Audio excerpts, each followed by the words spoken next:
بالله السميع العليم من الشيطان الرجيم. بسم الله الرحمن الرحيم.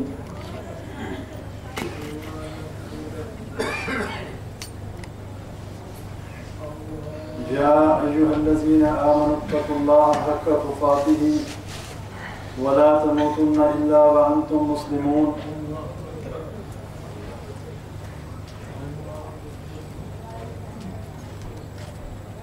يا أيها الذين آمنوا اتقوا الله وقولوا قولا سديدا يصلح لكم أعمالكم ويغفر لكم ذنوبكم ومن يطع الله ورسوله فقد فاز فوزا عظيما.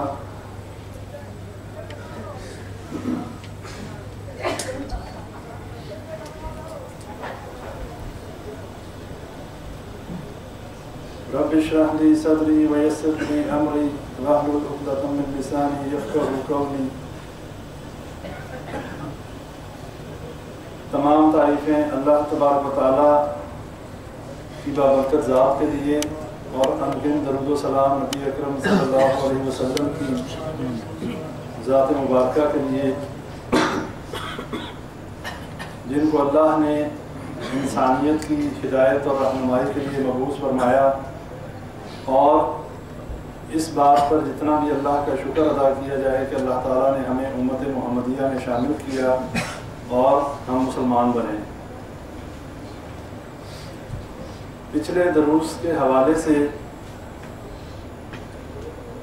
عقیدہ توحید کا موضوع چل رہا ہے، جس میں ہم نے عقیدہ توحید کی اقسام، عقیدہ توحید کی فضیلت، شرک کی اقسام، اور اس کے بعد آج ہم نے انہی شرک کی اقسام کو اور ڈیٹیل میں دیکھنا ہے کہ کون کون سے ایسے کام ہیں کہ جو شرک کے زمرے میں آتے ہیں۔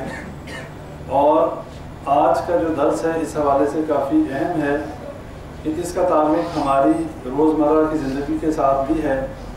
ہر انسان یہ دیکھے کہ کہیں اس کے اندر وہ صفات یا وہ چیزیں اس کی زندگی میں شامل تو نہیں کہ جو شرک کے زمرے میں آتی ہیں۔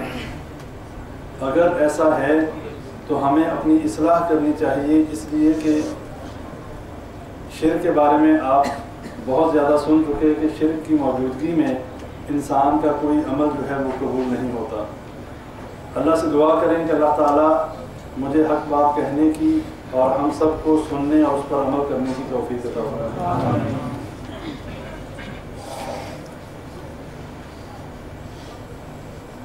شرک کی اقسام میں ایک قسم یہ بھی ہے کہ جس میں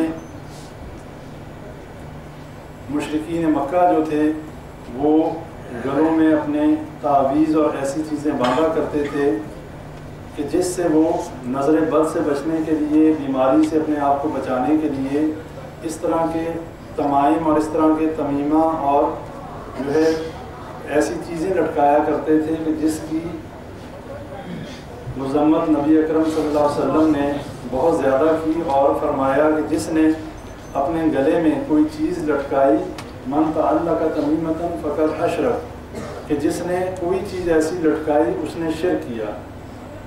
اب یہ جو معاملہ ہے یہ بڑا ضروری ہے، اس لیے کہ ہم لوگ یہ نہیں سمجھتے، ہم سمجھتے ہیں کہ ہمیں کوئی بیماری یا ہمارے ساتھ کوئی معاملہ ایسا درپیش آ جائے کہ جس میں کوئی مشکل آ جائے تو ہم لوگ گلوں میں ایسی چیزیں لٹکا لیتے ہیں، وہ پرانی ہو یا غیر پرانی، لیکن یہ لٹکانا جو ہے نبی اکرم صلی اللہ علیہ وسلم نے منع فرمایا، اور مسند احمد کی واضح حدیث ہے کہ جس میں نبی اکرم صلی اللہ علیہ وسلم نے فرمایا کہ جس نے کوئی چیز لٹکائی اللہ تعالیٰ اس کو اس سے نفع نہ دے، یعنی کہ جس نے اس نیت سے اگر گلے میں کوئی چیز لٹکا لی، جسے تعویذ کو عربی میں تمیمہ کہتے ہیں، اور تمیمہ چمڑے کی وہ چیز کہ جس کے اوپر لکھائی کی جائے یا جس کے اندر کوئی کاغذ ڈالا جائے اور اس کو لٹکایا جائے، تو یہ جو ہے اسلام میں اس کی حرمت ہے، اسلام میں اس کو حرام کیا گیا۔ اس طرح کی چیزیں لٹکانا شرک کی قسم ہے، اور نبی اکرم صلی اللہ علیہ وسلم نے واضح طور پر اس سے منع کیا۔ کوئی اپنے گلے میں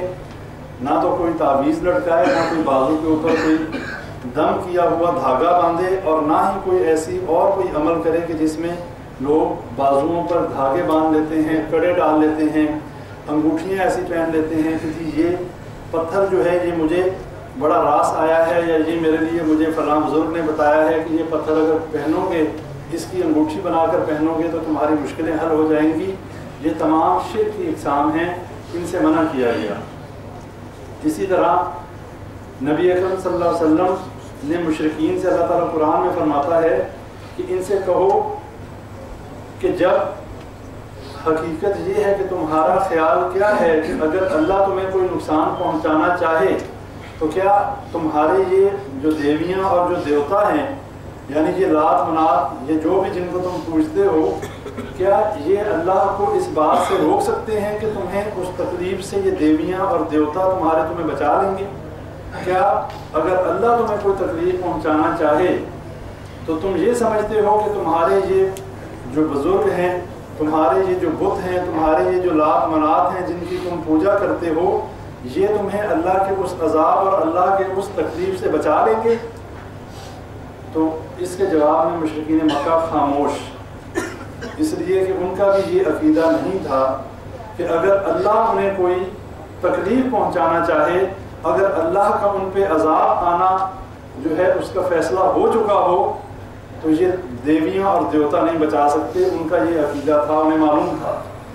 لیکن ان کے نزدیک دیوی اور دیوتاؤں کا کانسیپٹ، ان کے نزدیک لات منات حبل اور عزیٰ کا جو کانسیپٹ تھا وہ یہ تھا کہ یہ ہمیں صرف اور صرف اللہ کے قریب کرتے ہیں، یہ صرف ہمارے سفارشی ہیں.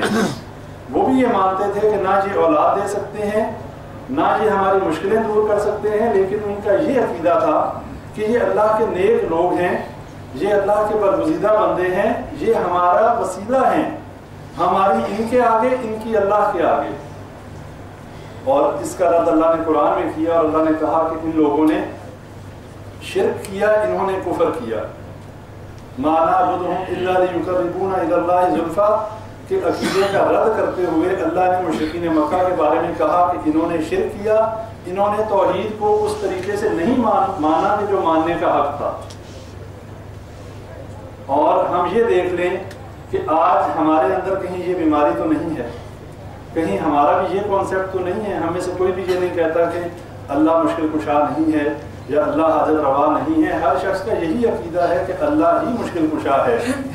لیکن اس کے باوجود ہم کیا کرتے ہیں؟ ہم وسیلہ ڈھونڈتے ہیں، ہم توسل ڈھونڈتے ہیں، ہم کوئی ایسا بندہ ڈھونڈتے ہیں کہ جو ہمیں اللہ کے مزید قریب کر دے. اب اس طرح کا توسل جو ہے یہ مشرکین مکہ بھی ڈھونڈا کرتے تھے. اللہ نے اس کی مذمت کی اور قرآن میں کہا کہ میرے سے ڈائریکٹ مانگو. کیسے ڈائریکٹ مانگو؟ وَإِذَا سَأَلَكَ عِبَادِي أَنِّي فَإِنِّي قَرِيبٌ. اے نبی صلی اللہ علیہ وسلم جب میرے بارے میں میرے بندے سوال کریں تو آپ کہہ دیجئے فَإِنِّي قَرِيب، میں قریب ہوں. أُجِيبُ دَعْوَةَ الدَّاعِ إِذَا دَعَانِ، اور قبول کرتا ہوں پکارنے والے کی پکار کو جب وہ مجھے پکارے. فَلْيَسْتَجِيبُوا لِي وَلْيُؤْمِنُوا بِي لَعَلَّهُمْ يَرْشُدُونَ. اور اللہ کہتے ہیں میں اس کی قبول کرتا ہوں، اس کی پکار کو، اس کی دعا کو قبول کرتا ہوں. لہٰذا جتنے لوگ یہاں بیٹھے ہیں ہم سب اگر کسی مشکل میں پڑ جائیں، اگر ہمارے اوپر کوئی آزمائش آ جائے، اگر ہمارے ساتھ کوئی ایسا معاملہ آ جائے کہ ہم دیکھیں کہ اب ہماری مدد کون کرے گا، تو صرف اللہ کے آگے اپنی جھولی کو پھیلائیں، اللہ کے سامنے 2 رکعت نماز پڑھیں اور اللہ کے سامنے اپنی حاجت رکھیں. اللہ سے کہیں اے اللہ میں اس مشکل میں پڑ گیا، میری اس مشکل کو دور کر دیں. انشاءاللہ اللہ دور کر دے گا. اس کے لیے کہیں جانے کی ضرورت نہیں ہے، اس کے لیے کوئی خصوصی شکل اپنانے کی ضرورت نہیں ہے، اس کے لیے کوئی چلہ کاٹنے کی ضرورت نہیں ہے، اس کے لیے کسی قبر والے یا کسی بزرگ کے پاس جا کے اس کو کہنے کی ضرورت نہیں ہے فلاں بزرگ فلاں پیر میرا یہ مسئلہ ہے، آپ اللہ کے نیک بندے ہیں، اللہ میری سنتا نہیں، آپ کی موڑتا نہیں. یہ اللہ کی توہین ہے، یہ ناشکری ہے. اللہ کہتا ہے میں سنتا ہوں، ہم کہتے ہیں ہم تو گناہگار ہیں جی، اللہ ہماری سنتا نہیں، ان کی موڑتا ہے. یعنی کہ ہم اللہ کو پابند کر رہے ہیں اور ہم نے یہ سمجھ لیا کہ ہم مانگیں گے تو اللہ ہمیں نہیں دے گا. تو اگر ہم مانگیں گے اللہ نہیں دے گا تو اس چیز کی کیا گارنٹی ہے کہ یہ مانگیں گے تو اللہ دے دے گا؟ اس چیز کی گارنٹی ہے؟ اللہ اس بات پہ جانی کہ اللہ پابند ہے کسی کا؟ اللہ تو کہتے ہیں میں چاہوں تو حضرت عیسیٰ علیہ السلام اور حضرت مریم علیہ السلام اور جتنی انسانیت سب کو میں مار دوں اور جہنم میں ڈال دوں، مجھے تو کوئی پوچھنے والا نہیں۔ جب اللہ سے کوئی پوچھنے والا نہیں تو یہ کوئی گارنٹی نہیں ہے کہ ہم اللہ کو پابند نہیں کر سکتے کہ اللہ ہماری نہیں سنتا اور ان بزرگوں کی اللہ ٹالتا نہیں۔ ہمیں یہ کس نے بتا دیا کہ یہ واقعی جن کو ہم بزرگ سمجھتے ہیں، جن کو ہم اللہ کے ولی سمجھتے ہیں، کیا یہ واقعی اللہ کے ولی ہیں؟ اس بات کی کیا گارنٹی ہے؟ ہمیں تو غیب کا علم نہیں ہے، ہمیں تو پتہ نہیں ہے اللہ کے نزدیک کیا مقام ہے۔ اسی واقعے میں ایک حدیث آپ کے سامنے رکھتا ہوں۔ نبی اکرم صلی اللہ علیہ وسلم کے دور میں ایک شخص جو ہے وہ جنگ میں شہید ہو گیا اور صحابہ نے کہنا شروع کر دیا کہ وہ جنت میں پہنچ گیا، وہ اس کے بارے میں اس طرح کی باتیں کرنی شروع کر دی کہ وہ شہید ہو گیا اور وہ اللہ کی جنتوں میں ہے۔ نبی صلی اللہ علیہ وسلم نے کہا تمہیں یہ کس نے بتا دیا؟ تمہیں یہ کس نے بتا دیا کہ وہ جنتی بھی ہے اور وہ شہید بھی ہو گیا؟ اللہ نے اس کی شہادت کو قبول کر لیا، میں تو اسے جہنم میں دیکھ رہا ہوں۔ کیوں؟ مال غنیمت میں سے ایک چادر چوری کرنے کی وجہ سے وہ جہنم میں ہے۔ بظاہر لوگوں کے سامنے اللہ کے راستے میں جان بھی دی، اپنی جان جو ہے اس نے قربان کر دی۔ بظاہر لوگوں کو یہی نظر آ رہا ہے کہ اللہ کے راستے میں اپنی جان گنوانے والا شہید ہوتا ہے، لیکن ہم کسی کے بارے میں یہ حتمی رائے ہم قائم نہیں کر سکتے کہ یہ جنت میں گیا، یہ جہنم میں گیا، یہ اللہ کے نزدیک اس کا کیا مقام ہے۔ ہم کوئی اتھارٹی نہیں ہے کسی کے بارے میں یہ رائے قائم کرنے والے۔ تو ہمیں اس بات سے یہ پتہ چلا کہ ہمیں اللہ سے ڈائریکٹ مانگنا چاہیے، کسی واسطے اور وسیلے کی طرف نہیں جانا چاہیے۔ اور یہ واسطے اور وسیلے کس قسم کے ہیں؟ اس میں قبر پر جا کر کسی بزرگ کے واسطے سے دعا مانگنا یہ بھی شرک میں آتا ہے۔ گلے میں کوئی تعویذ لٹکانا، وہ عربی زبان میں ہو یا غیر عربی میں ہو، قرآن لکھا ہوا ہو یا قرآن نہ لکھا ہوا ہو، اس لیے کہ نبی اکرم صلی اللہ علیہ وسلم نے بالعموم فرما دیا من تعلق تمیمۃ فقد اشرک، کہ جس نے کوئی چیز لٹکائی، تمیمہ کہتے ہیں تعویذ کو، اور تمیمہ عربی کا لفظ ہے، تعویذ ہم اردو میں اور اپنے فارسی میں لفظ استعمال کرتے ہیں۔ جس نے کوئی چیز لٹکائی اس نے شرک کیا۔ اور اسی طرح ایک اور روایت میں فرمایا کہ جس نے کوئی چیز لٹکائی اللہ تعالیٰ اس کو اس کی وجہ سے نفع نہ دے۔ ایک حدیث میں آتا ہے کہ نبی اکرم صلی اللہ علیہ وسلم نے ایک نوجوان کو دیکھا کہ اس نے انگلی پر ایک پیتل کا چھلا پہنا ہوا تھا، انگوٹھی جسے کہتے ہیں یا چھلا کہتے ہیں، پہنا ہوا تھا۔ پوچھا یہ کیا ہے بھائی؟ اس نے کہا کہ مجھے وہنا، اس نے کہا مجھے وہنا ہے، وہنا کہتے ہیں کمزوری ہے، اور یہ پڑا ہوا ہے اس لیے میں نے پہنا ہے، یہ میری کمزوری دور کرنے کے لیے ہے۔ مسند احمد کی حدیث ہے۔ نبی صلی اللہ علیہ وسلم نے کہا اس کو اتار دے، یہ تیری کمزوری کو اور بڑھائے گا، کم نہیں کر سکتا، اور اگر تجھے اس حالت میں موت آ گئی تو تیری نجات نہیں ہے۔ اب ہمیں یہ دیکھ لینا چاہیے کہ کہیں ہم کوئی ایسے چھلے، ایسے تعویذ، ایسے دھاگے، اس طرح کی چیزیں پہن کے ہم بڑے اپنے آپ کو پرسکون محسوس کرتے ہیں، اور اس کے بعد ہم اللہ کی عبادت بھی کرتے ہیں، اللہ کے آگے ہم جو ہے سجدے بھی کرتے ہیں، تو کہیں ایسا تو نہیں کہ ہم نے بھی ایسی چیزیں پہنی ہوں اور اللہ کی عبادت بھی کر رہے ہوں، اس لیے کہ اللہ شرک کی موجودگی میں عبادت قبول نہیں کرتا۔ اگر ہم میں سے کسی کے بھی ذہن میں یہ بات ہے، آپ لوگ شرمائے نہیں، ادھر جو جتنے بھائی بیٹھے ہیں جس کے ذہن میں کوئی بات ہو اوپنلی ڈسکس کر سکتا ہے، پوچھ سکتا ہے۔ اگر میری بات سمجھ میں نہ آئے، ہو سکتا ہے کہ دفعہ بات جلدی میں ہوتی ہے، نہیں سمجھ آتی ہوگی، لیکن آپ پوچھ سکتے ہیں۔ اس لیے اگر ہم میں سے کسی کے بھی اندر اس طرح کی کوئی خامی ہے، کوئی لا علمی میں یہ کام کر رہا ہے، اس تک یہ پیغام پہنچانا مقصد ہے کہ اس کے بارے میں نبی صلی اللہ علیہ وسلم نے بہت ہی جو ہے اس کے اوپر تعزیر اور بہت زیادہ اس کی مذمت کی ہے کہ ایسا بندہ جو ہے اس کی عبادت قبول نہیں ہوتی، اور یہ چیزیں لٹکانا صحیح نہیں ہے۔ مسند احمد میں نے آپ کے سامنے حدیث رکھ دی۔ اس کے بعد ایک اور حدیث حضرت عقبہ بن عامر رضی اللہ عنہ سے روایت ہے، فرمایا کہ جو شخص اپنے گلے میں تعویذ لٹکاتا ہے اللہ تعالیٰ اس کی خواہش پوری نہ کرے۔ یہی پہلے میں نے جو روایت ہے کہ آپ کے سامنے رکھی، من تعلق تمیمۃ فلا اتم اللہ لہ، کہ اللہ تعالیٰ اس کی اس خواہش کو پورا نہ کرے۔ پھر کہا من تعلق وضعۃ فلا وضع لہ لہ، فرمایا جس شخص کے گلے میں جو تعویذ لٹکاتا ہے اللہ اس کی جو ہے اسے آرام نہ دے، اس کو شفا نہ دے۔ اور پھر فرمایا من تعلق تمیمۃ فقط اشرک، جس نے گلے میں تعویذ لٹکایا اس نے شرک کیا۔ یہ ایک بات ہو گئی۔ اس کے بعد آ جائیں کہ اگر کوئی شخص تعویذ نہیں لٹکاتا لیکن کئی لوگ کوئی دھاگا باندھ لیتے ہیں، کوئی کلائی کے اوپر کوئی ایسی چیز باندھ دیتے ہیں۔ نبی اکرم صلی اللہ علیہ وسلم کے پاس 10 افراد آئے اسلام قبول کرنے کے لیے، نبی صلی اللہ علیہ وسلم نے 9 جو لوگ تھے ان سے بیعت لے لی اور اسلام میں ان کو داخل کر دیا۔ 10ویں آدمی جو تھا اس کو جو ہے نبی صلی اللہ علیہ وسلم نے اس سے بیعت نہیں لی۔ بیعت نہ لینے کی وجہ کیا تھی کہ اس کے ہاتھ میں اس کی کلائی پہ ایک کڑا تھا، جو دور جاہلیت میں جو مشرکین جو ہے کڑے اور اس طرح کی چیزیں اپنے کلائیوں پر باندھا کرتے تھے۔ نبی صلی اللہ علیہ وسلم نے کہا کہ اس کی موجودگی میں تجھ سے بیعت نہیں دے سکتا، اس لیے کہ نبی اکرم صلی اللہ علیہ وسلم شرک کو مٹانے اور توحید کو پھیلانے آئے تھے۔ اس شخص نے اس کڑے کو توڑا، اس کو اتار کے پھینکا، نبی صلی اللہ علیہ وسلم نے پھر اس سے بیعت لی۔ اب ہمارا معاملہ کچھ اس کے برعکس ہے۔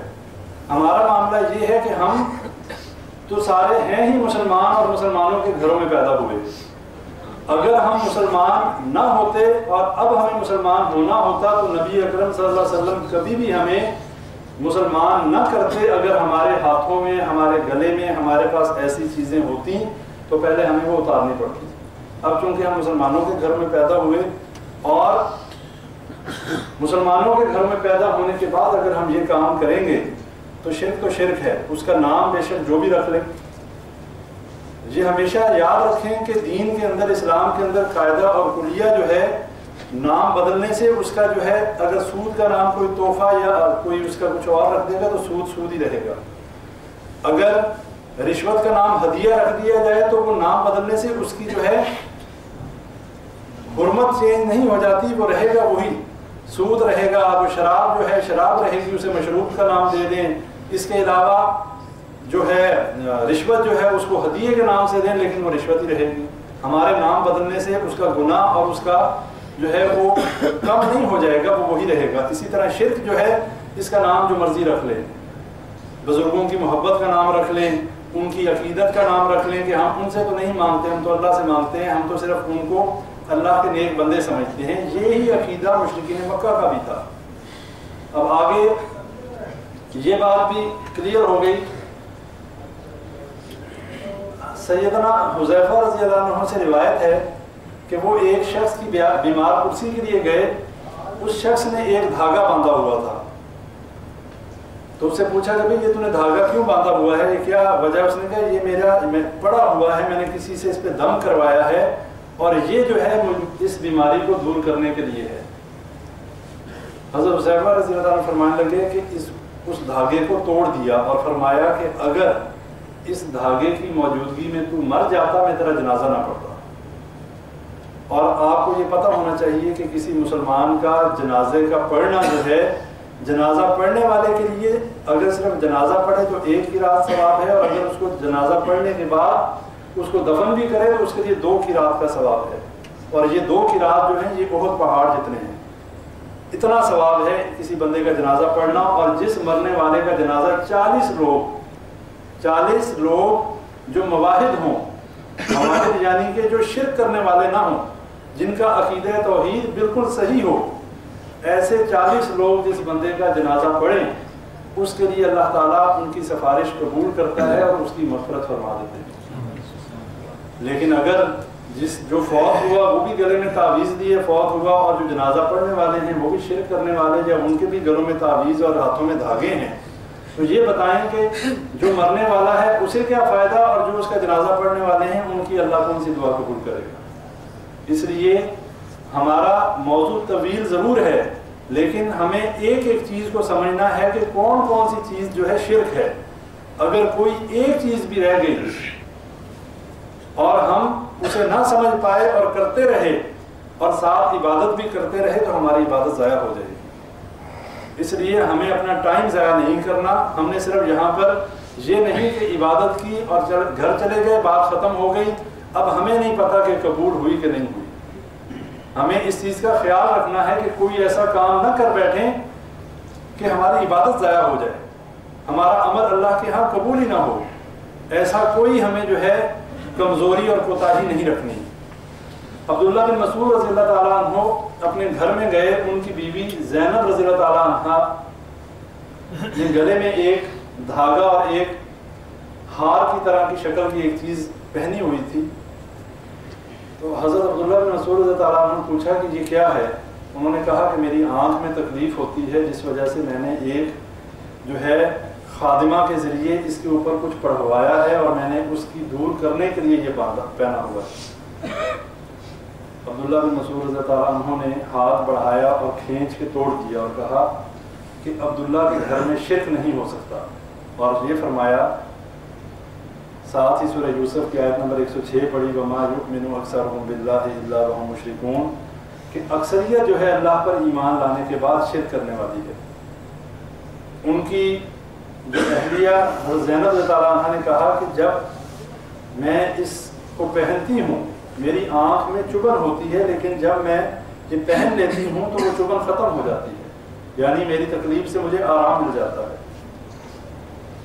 عبداللہ بن مسعود رضی اللہ عنہ نے کہا کہ وہ شیطان ہے، کہ جب شیطان تمہاری آنکھ میں اپنا ہاتھ جو ہے لگاتا ہے، اس کو چبھوتا ہے تو تمہیں تکلیف ہوتی ہے، اور جب تم یہ پہنتی ہو تو وہ اپنا ہاتھ پیچھے کر لیتا ہے۔ یہ بات اپنے ذہنوں میں رکھ لیں کہ یہ لوگ جو نجومی، کاہن، یہ غیب کی باتیں بتانے کا دعویٰ کرنے والے، ان لوگوں کا میکسیمم جو بات ہوتی ہے وہ جھوٹی ہوتی ہے، اور اس میں سے کچھ سچ ہوتا ہے، یہ نہیں کہ سب جھوٹ ہوتا ہے، کچھ سچ ہوتا ہے۔ اب یہ سچ کیسے ہوتا ہے؟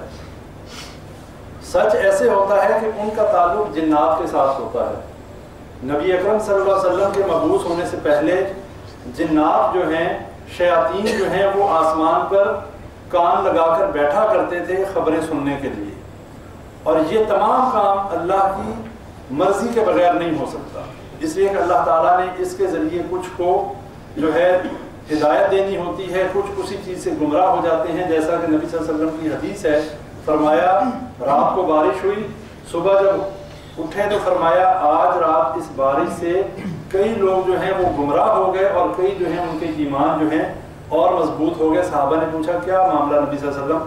فرمایا کہ یہ جو رات بارش ہوئی، جن لوگوں نے یہ کہا کہ یہ فلاں سیارے اور فلاں ستارے کی وجہ سے بارش ہوئی، انہوں نے شرک کیا اور وہ گمراہ ہو گئے، اور جنہوں نے یہ کہا کہ یہ اللہ نے بارش برسائی، وہ واقعی توحید والے ہیں اور ان کا ایمان مضبوط ہو گیا اور ان کا ایمان اور پکا ہو گیا۔ اب یہی بات ہے کہ جو لوگ یہ سمجھتے ہیں کہ نجومیوں کے پاس جانے سے ہمیں جو ہے غیب کی باتوں کا پتہ چلتا ہے، بہت زیادہ ان کے بارے میں مذمت ہے۔ جو شخص یہ ایمان رکھتا ہے، جس کے ذہن میں یہ یقین ہے کہ نجومی جو بات بتاتا ہے، کاہن جو بات بتاتا ہے، یہ سچی ہے، اس کی بات پہ ایمان لے آئے۔ نبی صلی اللہ علیہ وسلم نے فرمایا اس نے مجھ محمد صلی اللہ علیہ وسلم پر جو چیز نازل کی گئی اس کا انکار کیا، کہ نجومی کے پاس جو جاتا ہے یہ یقین لے کر کہ جو بات نجومی کہہ رہا ہے وہ سچی ہے، اس پہ ایمان لے کے آتا ہے، تو اس نے محمد صلی اللہ علیہ وسلم کی شریعت کا انکار کر دیا۔ اور جو شخص اس بات پہ ایمان نہیں رکھتا، صرف کیوریوسٹی کی وجہ سے، تجسس کی وجہ سے اس لیے جاتا ہے کہ یہ دیکھیں ڈرامہ لگایا ہوا ہے، صحیح بھی کہتا ہے کہ جھوٹ کہتا ہے، ویسے ہی جاتا ہے، اس پہ ایمان نہیں لاتا، صرف تجسس جو کی وجہ سے جاتا ہے کہ دیکھوں بات اس کی صحیح بھی ہے کہ غلط بات کرتا ہے۔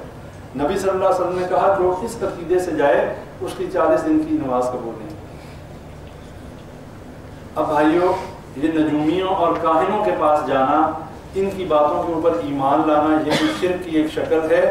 اور بات یہ ہو رہی تھی کہ یہ نجومی اور کاہن جو ہیں ان کے تعلقات جنات کے ساتھ ہوتے ہیں، اور جنات ان کی مدد تب کرتے ہیں کہ جب ان سے کفر اور شرک کروا لیتے ہیں۔ جب جنات اور شیاطین ان سے راضی ہو جاتے ہیں، اور وہ راضی، میں نے پچھلے دروس میں آپ کو ایک واقعہ سنایا تھا کہ شیطان کیسے راضی ہوتا ہے، پہلے گناہ کرواتا ہے، اس کے بعد اپنے آپ کو سجدہ کروایا راہب سے، اور اسے کہا کہ دنیا تیری میں نے پہلے برباد کر دی تھی، آخرت میں نے آج برباد کر دی۔ یہ شیاطین ایسے راضی ہوتے ہیں، اور جب وہ راضی ہو جاتے ہیں تو پھر وہ خبریں لینے کے لیے آسمانوں کی طرف جاتے ہیں۔ اللہ کہتے ہیں سورہ ملک میں بھی اللہ نے فرما دیا کہ جب وہ جاتے ہیں خبریں لینے کے لیے تو ان کے اوپر پتھراؤ کیا جاتا ہے سیاروں کے ذریعے، آگ کے گولے ان کو مارے جاتے ہیں، اور جتنے میکسیمم تو ان میں سے ہلاک ہو جاتے ہیں اسی سے. اگر ان میں سے کوئی ہلاک ہونے سے پہلے کوئی بات نیچے والے جن تک یا شیطان تک پہنچا دے، وہ شیطان وہی بات اگلے شیطان کو پہنچاتا ہے، اور ایک سچی بات کے اندر 99 جھوٹ ملا کے 100 باتیں وہ اپنے جو ہے جس کے لیے اس نجومی اور کاہن تک پہنچاتے ہیں. اور ہوتا یہ ہے وہی باتیں آگے بتائی جاتی ہیں جن میں سے ایک بات سچی نکل آتی ہے، 99 باتیں جھوٹی ہوتی ہیں. اور جو ایک بات سچی ہوتی ہے لوگ کہتے ہیں واہ واہ بڑا پہنچا ہوا بندہ ہے، لیکن اس نے کہا تھا، اس نے سچ بتا دیا. کئی لوگ ایسے ہوتے ہیں، ہم جاتے ہیں، وہ ہمارا نام، ہمارے ماں باپ کا نام، ہمارا اگلا پچھلا جو ہے ہمارا حال، ہمارا مستقبل بتانا شروع کر دیتا ہے. ہمارا گزرا ہوا کہ تم فلاں جگہ پیدا ہوئے، تمہارا یہ معاملہ تھا، تم جو ہے تمہارے ساتھ یہ حادثے پیش آئے. اب یہ کیسے بتاتا ہے کہ یہ بھی شیاطین اور جن کے ذریعے جو ہر انسان کے ساتھ ایک شیطان ہے، اور وہ شیطان جو ہے وہ یہ باتیں دوسرے شیطان تک منتقل کرتا ہے، اور وہ جو ہے نجومی تک پہنچاتا ہے. اور جب بندہ کسی نجومی کے پاس جاتا ہے تو اس کے پاس پہلے ہی یہ باتیں پہنچ چکی ہوتی ہیں کہ یہ بندہ کون ہے، کہاں سے آیا. لوگ یہ سمجھتے ہیں یار یہ تو بڑا پہنچا ہوا ہے. لہٰذا ایسے نجومیوں اور ایسے کاہنوں سے جو ہے ہوشیار رہیں. ان کے پاس کسی حالت میں بھی نہیں جانا چاہیے. اگر کوئی مشکل آ جائے، اگر کوئی مصیبت ہے، صرف اللہ سے رجوع کریں. یہ بھی شرک ہے. تعویذوں کا لٹکانا، ہاتھوں میں جو ہے دھاگے اور انگوٹھی پہننا مسنون ہے، لیکن نیت جو ہے وہ دیکھ لیں. انگوٹھی اگر کسی نے ویسے پہنی ہوئی ہے وہ مسنون ہے. سونا نہیں پہن سکتے، چاندی کی پہن سکتے ہیں، لیکن اگر انگوٹھی کوئی پڑی ہوئی ہے، اس کے اوپر کوئی دم ہوا ہے، کوئی منتر ہوا ہے، تو وہ نہیں پہن سکتے. اس طرح کی انگوٹھی، اسی طرح کا کڑا، اسی طرح کا دھاگا باندھنا، گلے میں تعویذ کا لٹکانا، یہ تمام شرکیہ اعمال ہیں. اور اسی طرح کسی کاہن اور نجومی کے پاس جانا، یہ بھی شرکیہ اعمال ہیں. اب اس کے بعد آپ لوگوں کو یہ بتانا ہے کہ لات، منات، حبل اور عزیٰ جو ہیں ان کے بارے میں کہ یہ ان کی حقیقت کیا تھی، اور مشرکین مکہ کے نزدیک ان کا کیا معاملہ تھا، انہیں کیوں وہ جو ہے ان کی عبادت کرتے تھے. لات کے بارے میں آتا ہے کہ وہ ایک پتھر تھا، ایک ایسا پتھر جو طائف کی ایک جو وادی ہے وہاں پر رکھا گیا. بہت اس کے اوپر جو ہے بہت رنگ اور نقش و نگار بنا کر اسے ایک گھر میں رکھا گیا، اور اس کے گرد 4 دیواری بنا کر باقاعدہ اس کی حفاظت کے لیے لوگ جو ہیں بٹھا دیے گئے. اور نبی اکرم صلی اللہ علیہ وسلم نے حضرت مغیرہ رضی اللہ تعالیٰ عنہ کو بھیجا کہ جاؤ اس کو جو ہے ختم کر دو، اس کو تباہ کر دو، اس پتھر کا نام و نشان مٹا دو. یہ بات بھی ذہنوں میں رکھیں کہ شرک کے اڈوں اور شرک والی جگہوں کو پاک صاف کرنا یہ نبی اکرم صلی اللہ علیہ وسلم کی سنت ہے.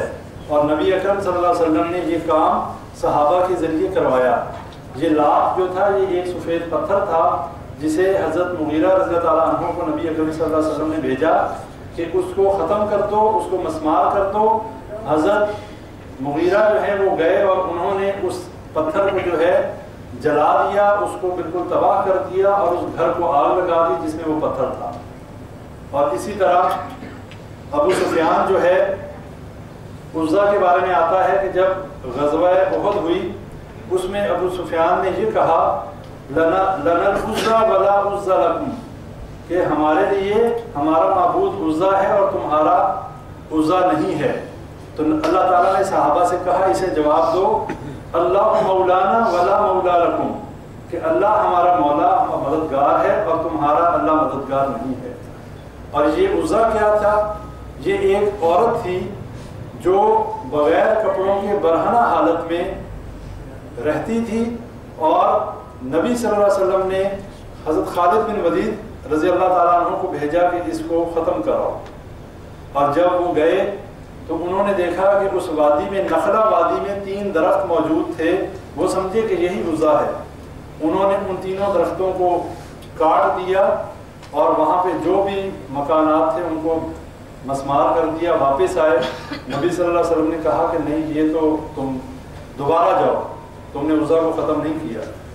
اب جب دوبارہ حضرت خالد بن ولید گئے، دیکھا وہاں جو پجاری تھے عزیٰ کے، انہوں نے جب حضرت خالد بن ولید کو دیکھا تو دوڑتے ہوئے پہاڑ پر چڑھ گئے اور عزا عزا کر کے نعرے لگانے شروع کر دیے، پکارنا شروع کر دیا۔ دیکھتے ہی اتنی دیر میں وہ عورت جو ہے برہنہ حالت میں اپنے سر پہ خاک ڈالتی ہوئی وہ سامنے آ گئی۔ حضرت خالد بن ولید نے اسی وقت جو ہے اس کا سر قلم کر دیا اور اس کو جان سے مار دیا۔ یہ عزا کا بھی جو ہے خاتمہ ہو گیا۔ لات کا خاتمہ پہلے آپ نے سن لیا، عزا کا خاتمہ حضرت خالد بن ولید نے کر دیا۔ منات جو ہے یہ ایک بت تھا جو مکہ اور مدینہ کے درمیان میں موجود تھا۔ جب فتح مکہ ہوا تو نبی اکرم صلی اللہ علیہ وسلم نے حضرت علی رضی اللہ تعالیٰ عنہ کی ڈیوٹی لگائی کہ تم اس بت کو جو ہے ختم کر دو، مٹا دو۔ حضرت علی رضی اللہ تعالیٰ عنہ گئے اور انہوں نے اس منات بت کو جو ہے مسمار کیا، اس کو تباہ کیا اور اس کا نام و نشان مٹا دیا۔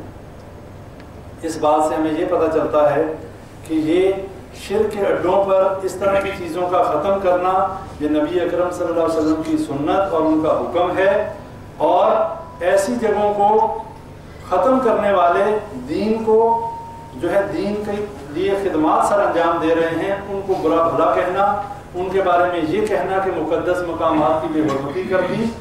ایسے مقدس مقامات کوئی نہیں اسلام میں، کیوں کہ مرنے والا جو ہے جب وہ قبر میں دفن ہو جاتا ہے اس کا معاملہ ختم ہو جاتا ہے اس دنیا سے۔ اس کے بعد اسلام کے اندر کچی قبر کا کانسیپٹ بھی یہ ہے کہ کچھ عرصے کے بعد وہاں پر کوئی اور بندہ وہ جگہ لے سکے۔ ہمارے ہاں ہوتا یہ ہے کہ ایک بندہ فوت ہوتا ہے تو اس کی قبر کو پکا بنا کے وہاں ماربل لگا کے وہاں اگر مزار نہیں بھی بنایا تو کم از کم پکی قبر سنگ مرمر کی بنا دیتے ہیں اور اس جگہ کو ہمیشہ کے لیے بک کر لیتے ہیں، جبکہ اسلام میں یہ کانسیپٹ نہیں ہے۔ اگر ہر بندہ اسی طرح اپنی جگہ مخصوص کرتا جائے گا کچھ عرصے کے بعد آپ کو قبرستانوں میں جگہ ہی نہیں ملے گی دفن کرنے۔ آج کئی جگہیں ایسی ہیں جہاں قبرستان بھرے ہوئے جگہ نہیں ہے، کیوں؟ اس لیے کہ وہاں پکی قبریں ہیں، قبر کو اس طرح تو آپ توڑ نہیں سکتے ہیں۔ پکی قبر جب بن گئی، ہمارے دلوں میں قبروں کی اتنی محبت اور عقیدت ہے کہ اس کے اوپر بڑے بڑے مقدمے کھڑے کر دیے جاتے ہیں کہ جی بے حرمتی کر دی۔ حالانکہ جو کانسیپٹ ہے اسلام کا وہ یہ ہے جب مر جائے کوئی شخص مردے کو دفن کیا جائے تو قبر کچی بنائی جائے۔ جب کچھ عرصہ کچھ سالوں کے بعد یہ ایک فطرتی چیز ہے کہ مٹی کے اندر جب کوئی چیز دفن کی جاتی ہے اس کی میعاد کچھ عرصے تک رہتی ہے، اس کے بعد وہ مٹی ہو جاتی ہے، سوائے کچھ ہڈیوں کے کچھ نہیں بچتا۔ اور انبیاء کرام کی یہ فضیلت ہے کہ وہ اس چیز سے مبرہ ہیں۔ انبیاء کے اجسام کے اوپر یہ مٹی حرام ہے، نبیوں کے جسم جو ہیں انہیں مٹی جو ہے وہ کچھ بھی نقصان نہیں پہنچا سکتی۔ اس کے علاوہ باقی جو لوگ ہیں وہ کچھ عرصے کے بعد ختم، اور پھر اس کے کچھ عرصے کے بعد وہی جگہ جو ہے قبریں بھی ختم ہو جاتی ہیں، نشان ختم ہو جاتے ہیں، پھر وہیں پہ لوگ اور مردوں کو دفن کرتے ہیں۔ سعودیہ میں دیکھ لیں، جنت البقیع میں دیکھ لیں کیا ہوتا ہے، وہاں پر لوگوں کو دفن کرتے ہیں، کچھ عرصے کے بعد پھر برابر کر کے پھر دفن کرتے ہیں کہ مردہ وہیں پہ تو نہیں رہ جاتا۔ جب مردے کو دفن کر دیا اس کا معاملہ ختم ہو گیا، اس کے بعد اس کی برزخی زندگی ہے، جو معاملہ ہے وہ برزخی زندگی کا ہے، اس دنیاوی زندگی کا نہیں ہے۔ اس کے بعد اگر نیک ہے اللہ کی جنتوں میں ہے، اگر برا ہے تو اللہ کے عذاب میں ہے۔ ہمارا اس کو جگہ کو استعمال کرنا اس مردے کی توہین نہیں ہے، لیکن ہمارے ہاں یہ بہت بڑے مسائل ہیں آج کل برے صغیر پاک و ہند میں، اور وہاں پہ یہی وجہ ہے کہ شیطان نے ان قبروں سے جو شرک شروع کروایا صرف بزرگوں کی محبت کی وجہ سے۔ ہم بزرگوں کی محبت میں اتنا زیادہ آگے نکل جاتے ہیں کہ ہمیں یہ بھی پتہ نہیں چلتا کہ یہ کام جو ہم کر رہے ہیں یہ صحیح بھی ہے کہ نہیں۔ اور چونکہ سنی سنائی بات ہے، عمل تو ہمارا اسی طرح ہے، جس نے جو کہہ دیا اس پہ عمل شروع کر دیا، اپنا علم نہ ہوتا ہے، نہ ہم کوشش کرتے ہیں، نہ ہم تحقیق کرتے ہیں، ہمیں جس نے جس کام پہ لگا دیا اسی کام پہ لگ جاتے ہیں۔ تو بھائیوں اس بات کو سمجھ لیں کہ یہ تعویذ اور اسی طرح یہ قبرستانوں میں جا کر بزرگوں سے واسطے اور وسیلوں کے ذریعے مانگنا، اس کے بعد یہ دھاگے وغیرہ ہاتھوں پہ باندھنا، گلوں میں ڈالنا، اور یہ کسی پتھر کو جو ہے سمجھنا کہ متبرک سمجھتے ہوئے یا کسی درخت کو جو ہے متبرک سمجھنا، یہ تمام چیزیں جو ہیں یہ شرکیہ اعمال ہیں۔ حضرت موسیٰ علیہ السلام کی قوم میں ایسے لوگ موجود تھے، نبی اکرم صلی اللہ علیہ وسلم کے ساتھی جب غزوہ پہ جا رہے تھے، رستے میں ایک درخت آتا تھا جس کا نام تھا ذات الانوار۔ یہ مشرکین کا ایک مقدس درخت اسے وہ سمجھتے تھے، اور اس درخت پہ وہ اپنے ہتھیار اور لٹکایا کرتے تھے اور کچھ دیر وہاں پر آرام کیا کرتے تھے اس درخت کے نیچے۔ جب صحابہ کرام اس درخت کے پاس سے گزرے تو نبی صلی اللہ علیہ وسلم سے کہنے لگے اے اللہ کے نبی صلی اللہ علیہ وسلم ہمارے لیے بھی کوئی ذات الانوات بنا دیں کہ جہاں پر ہم جو ہے اپنے ہتھیار لٹکایا کریں اور جہاں پر ہم بھی رک کے تھوڑی دیر آرام کیا کریں۔ نبی صلی اللہ علیہ وسلم نے اللہ کی قسم کھا کر کہا اور کہا اللہ اکبر کہ تم نے بالکل وہی بات کی کہ جو موسیٰ علیہ السلام کی قوم نے ان سے کہا تھا کہ جیسے ان لوگوں کا الہ ہے ہمارا بھی الہ بنا دے، اور فرمایا کہ یہ بالکل شرک ہے اس طرح کا کام کرنا، درختوں کو متبرک سمجھتے ہوئے درختوں کو اپنی زندگی کے اندر ان کا کوئی عمل دخل سمجھنا کہ اس درخت کی وجہ سے ہمیں کوئی مشکل آتی ہے یا ہمیں کوئی آسانی آتی ہے، یہ بالکل شرکی عقیدہ ہے۔ لیکن صحابہ کرام کے ذہنوں میں یہ بات تھی کہ شاید یہ بھی اللہ کے نزدیک ہونے کا کوئی طریقہ ہے جو مشرکین مکہ کر رہے ہیں۔ انہوں نے نبی صلی اللہ علیہ وسلم سے اس وجہ سے یہ بات جو ہے پیش کی کہ ہمارے لیے بھی اللہ کا قرب حاصل کرنے کے لیے کوئی ایسا سلسلہ کر دیں۔ اگر یہ اللہ کا قرب حاصل کرنے کا ذریعہ ہوتا تو نبی صلی اللہ علیہ وسلم کہتے ہیں ہاں ٹھیک ہے بھائی یہ طریقہ صحیح ہے، ایک درخت ان کے لیے بھی مختص کیا جاتا اور کہا جاتا ہے وہ درخت بیری کا درخت تھا۔ تو نبی صلی اللہ علیہ وسلم نے مذمت کی اور منع کر دیا کہ یہ کام جو ہے یہ جاہلیت کا کام ہے، اور فرمایا کہ موسیٰ علیہ السلام کی قوم نے بھی یہ فرمائش کی تھی، اور پھر فرمایا کہ میری امت جو ہے بالکل حرف بہ حرف جو ہے یہود و نصارہ کے نقش قدم پر چلے گی، ان میں اور ان میں کوئی فرق نہیں ہوگا۔ اور آج دیکھ لیں ہم اپنا ان کے ساتھ کمپیریزن کر لیں کہ ہم میں سے کتنے کام جو ہیں، ہم کتنے کام جو کر رہے ہیں یہود و نصارہ ہی کی مشابہت میں کر رہے ہیں۔ اپنا کلچر، اپنا اٹھنا بیٹھنا، اپنی معیشت، اپنی معاشرت، اپنا نظام جتنا ہے، اپنا دین، جتنے ہمارے ایونٹس ہیں دیکھ رہے ہیں انہیں کو کاپی کر رہے ہیں۔ جس طرح انہوں نے شرک کیا ہمارے ہاں بھی شرک اسی طرح ہو رہا ہے۔ اور نبی صلی اللہ علیہ وسلم نے فرمایا کہ قیامت اس وقت تک قائم نہیں ہوگی جب تک میری امت کے لوگ اسی طرح بت پرستی نہیں کریں گے جس طرح مشرکین کرتے تھے، اور جس طریقے سے یہود و نصارہ نے جو ہے اللہ کا بیٹا بنا دیا، اللہ کی بیوی ثابت کر دی۔ جب تک میری امت کے لوگ بھی یہ نہیں کریں گے قیامت قائم نہیں ہوگی۔ لیکن اب ناموں کا فرق ہے۔ یہ دیکھ لیں کہ اس وقت بت جو ہوتے تھے کھڑے ہوتے تھے، پتھر کے بت بنا کے مورتیاں بنا کر ان کو کھڑا کر دیا جاتا تھا اور ان کی عبادت کی جاتی تھی۔ آج ہمارا بت جو ہے وہ قبر کی شکل میں لیٹا ہوا ہے، اور وہ جو مر چکے انہیں کچھ پتہ نہیں کہ ان کی قبر پہ کون آیا کون نہیں آیا، کس نے ان کو پکارا، ان کی قبر پہ کیا چڑھاوا چڑھایا، اور کسی نے دیگ دی، کسی نے بکرا دیا، کسی نے مرغا دیا، انہیں کچھ پتہ نہیں۔ مزے ان کے جو پیچھے ان کی قبروں پہ مجاور بن کے بیٹھے ہیں، عیاشی ان کی ہے، نہ قبر والے کو اس سے کوئی غرض ہے آپ کیا لے کر آئے، نہ اس نے کھانا ہے نہ اسے کھانے کی حاجت ہے، اس کا سلسلہ ختم ہو گیا۔